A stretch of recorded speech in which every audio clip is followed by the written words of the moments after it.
So we've gotten some questions about the crow's feet and what people can do to treat that area. It's a super common area that we treat, and we treat it with Botox. So there's 3 FDA approved indications for Botox on the face. There's many therapeutic places for Botox we don't have to get into today, but would be a good topic at a future discussion. So the 3 muscles that are FDA approved, number 1 was the glabella.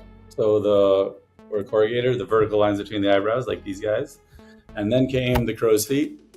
And then third came the frontalis, the horizontal lines on the forehead. And so Botox is a drug that partially paralyzes muscles, prevents that neurotransmitter from leaving the nerve and telling the muscle to contract. And so we use this property and we deliver the Botox locally in certain muscles to decrease the muscles that cause certain wrinkles. And so in this case, the crow's feet are caused by a muscle called the orbicularis oculi. So when I smile, I've got a little Botox, probably could use a little more, but you can see I get these little lines that radiate or come out of what we call the lateral canthus, or the outside of the eye. And so we can target that area with Botox and partially paralyze that muscle. The goals are a little different in different areas. So the goal here, when the corrugator, I don't know if you can see that, like this guy, when people have that vertical line, or even the procerus, that horizontal line on the bridge of the nose there, the goal there is to 100% freeze that muscle. No one ever misses that face. In the history of Botox, no one's ever complained about being too frozen here. But it's the opposite on the crow's feet and then the frontalis of the forehead. So you still want to be able to raise your eyebrows when you smile, you want some animation. And so we partially paralyze that muscle. So when you smile, everything out the mouth, lower face is the same, but there's a little decreased motion in this area. That's the number 1 indication, or number 1 reason people do Botox in that area, is to decrease the wrinkles. But as a side benefit, and many women love, is that when you paralyze the upper outer portion of that muscle right here underneath the tail of the eyebrow, you're paralyzing the muscle that pulls down the tail of the eyebrow. So you're paralyzing the depressor.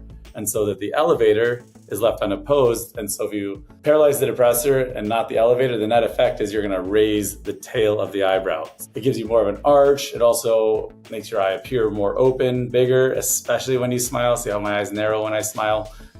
That response is blunted when you put Botox in that area. So it's an awesome area for Botox. It can be overdone, so I err on the side of lighter. I'd rather a patient come back and want more than overtreat, and then they're too paralyzed. That doesn't look terrible, but sometimes when a new provider or someone that doesn't know what they're doing, they put too much Botox in this muscle, it's completely paralyzed, and you need that muscular function to help drain the lymphatic system. And so you could get a buildup of lymph underneath the eye and get a bag even. So really there's an art to that area. I would say the number 1 complication in that area is that the skin is thin and it's a very vascular area. So there's a higher likelihood of bruising in that area. Again, go to someone that has a lot of experience. The likelihood is going to be decreased. Very superficial injection, minimal number of injection sites, able to identify, a vessel. Obviously that's not that difficult, but some are small and some you don't see. So bruising can occur. A lot of people ask about putting filler in that area. That's super rare. It's possible, but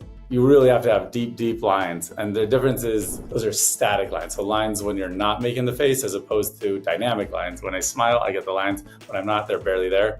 So that's a dynamic line. Static, when I'm not smiling, I still have deep lines. Certain older patients that have really, just powerful orbicularis, ignored it until their 50s, 60s, whatever, we may address that area with filler, but it's pretty rare. So Botox for crow's feet, love it.